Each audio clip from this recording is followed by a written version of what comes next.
The padlock is rusted shut.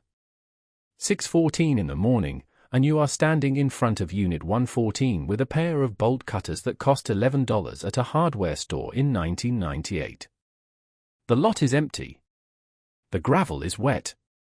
Somewhere behind you a security light is still on, buzzing, because the timer has been broken for 3 years and you have never bothered to fix it. The jacket you are wearing is 19 years old. There is a tear at the left elbow that your wife stitched closed with the wrong color thread in 2011, and you have never replaced it, because it is warm, and because replacing it has never once occurred to you as a thing a person would do. Your truck is parked at an angle across 2 spaces. It is a 2009 model with 190,000 miles on it and a crack in the bumper that has been there since a parking garage in March. A man named Curtis pulls in behind you in a white sedan. He is here to rent a unit. He sees a guy in a canvas jacket cutting a lock and assumes you work here. He asks if the office opens at 7. You tell him it does. He does not know that you own this facility. He does not know that you own the 39 others.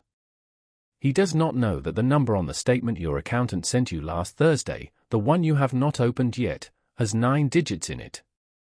He thinks you are the guy who cuts the locks. That's the whole thing. That's the entire story. But let's go back, because the way you got here has almost nothing to do with money, and everything to do with a habit you formed on a Tuesday when you were 26 years old and had $310 in your checking account. This is your life at every level of a self-storage empire. Level 1. $310. You are not an investor. You do not use that word. You have a job at a print shop and you are there because your cousin told you a storage facility on the east side auctions off abandoned units on the first Tuesday of every month, and sometimes there is furniture in them. You go for the furniture. Unit 14 goes for $310. Sight unseen, 30 seconds of looking through a chain-link gate at boxes stacked to the ceiling. You win because nobody else bids. The other 4 men there are professionals and they can tell from the box quality that it is not worth it. They are right. Inside you find 11 boxes of paperback books, a mattress, a dead lawnmower, and a rolling toolbox with a full set of snap-on wrenches in it. The books smell like a basement. The mattress you pay someone $30 to take away. The lawnmower will not start and you leave it by the fence, where it stays for 2 more years. The toolbox is red. It is heavier than it looks. When you open the 3rd drawer you find 41 wrenches laid in foam, each one in its own cutout, and none of them missing, and you understand immediately that the person who abandoned this unit was a person who cared about something and then stopped paying $68 a month. You sell the wrenches for $840. You make $530 in one Tuesday. And here is the part nobody tells you. You do not feel rich. You feel something much stranger. Standing in the gravel with a check in your pocket, what you notice is not the money. It is the facility. 40 units. Maybe 22 of them rented. A woman in the office watching a small television. You do the math in your head, badly, and you get it wrong by a lot. But the shape of it is right. 22 units. $68 a month. $1,500 every month for owning a concrete rectangle in a bad part of town. The money wasn't the point. The building was the point. Level 2. $47,000. It takes you 19 months. The facility is not the one from the auction. It is worse. It is in a town called Merrick, 40 minutes from where you live, and it has 41 units and 18 of them are rented and the roof has a soft spot over the row nearest the fence. The seller is a man named Ray. He is 67. He has owned it for 22 years and he wants out because his daughter is in her 2nd year of veterinary school and the tuition is due in September and the building is the only thing he has that can be turned into money quickly. You do not negotiate hard. This is a mistake that will cost you nothing and teach you everything. You give him almost what he asks. $47,500. 38 of it borrowed at 9% from a small bank where a loan officer looks at your tax returns for 11 minutes and then says the only sentence that matters. She says, "It cash flows." You drive home in a work van you have not finished paying for. You tell nobody. Not your parents. Not the guys at the print shop. Not Curtis, who is your closest friend and who will spend the next 14 years thinking you drive a van because you cannot afford a car. You spend that first weekend fixing the soft spot in the roof yourself, badly, with a bucket of tar and a YouTube video, and on Monday morning you are back at the print shop running a laminator. Nobody congratulates you. Nobody ever will. Level 3. 18 units to 37. This is the level almost everyone skips, and it is the only one that matters. You did not buy a building. You bought an occupancy rate. 18 of 41 units rented is 44%. Every unit you fill after that costs you almost nothing. The concrete is already poured. The fence is already up. The insurance is already paid. A rented unit and an empty unit cost you the same to own. So you learn one thing, and it is not glamorous. You learn to answer the phone. Ray never answered the phone after 4 p.m. You answer it at 9 at night, standing in your kitchen, and you drive out to Merrick on a Thursday to open a gate for a woman moving her mother's things out of a house that has just been sold. She rents Unit 26 for 4 years.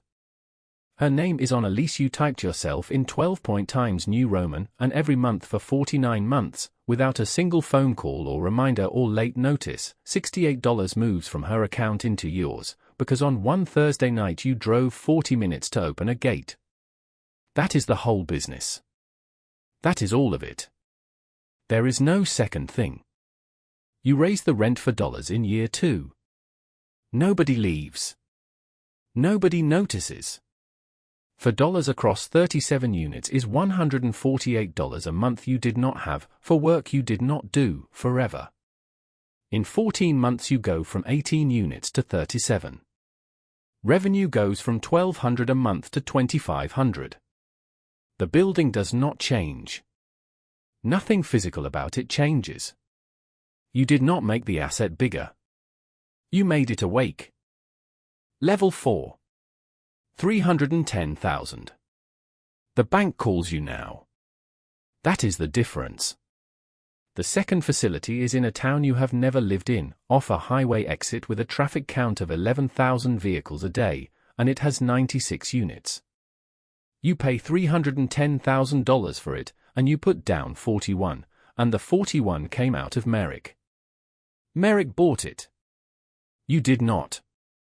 This is the sentence that runs the rest of your life, and you will never say it out loud to anyone. The first one buys the second one.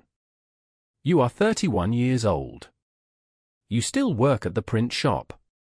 Your total net worth on paper is somewhere around $200,000 and you have $1,200 in your checking account, because it is all inside the buildings, and buildings do not spend. This is the year you learn what wealth actually feels like from the inside, and it feels like being broke. You cannot buy anything. Every dollar has a job. When the water heater at home fails in February, you pay for it in 3 installments on a credit card, and you do this while owning 2 commercial properties, and there is nobody you can explain this to, because the explanation sounds like a lie in both directions. Rich people think you are poor. Poor people think you are lying. So you stop explaining. That is the year the silence starts, and it never really ends. Level 5. 1 employee. His name is Dale. He is 62 and he retired from the post office and he wanted something to do 3 days a week. Hiring him is the hardest thing you have ever done, because for the first time you are paying money to a person for hours you could work yourself. It feels like waste. It feels like losing. He carries a flip phone. He writes rental agreements in pencil and then copies them over in pen, and when you tell him he does not have to do that, he does it anyway for 11 more years. Dale answers the phone. Dale opens the gate at 9 at night. And with the 11 hours a week you get back, you find the third facility. The lesson arrives late, the way the real ones do. You did not buy Dale's time. You sold him the part of the business that could not grow, and you kept the part that could. Every person who stays poor doing something profitable is doing the part that cannot grow. They are answering the phone. They are opening the gate. They are proud of it, and the pride is the trap, and nobody comes to explain the trap to them because everybody who escaped it is busy and quiet and does not write about it. Level 6. 9 facilities. 2.1 million. Now the numbers get big and stop meaning anything. There is a specific moment, and you can name the month it happened, when you stop being able to feel the difference between $200,000 and $400,000. Both of them are just weather. Both of them arrive whether you watch or not.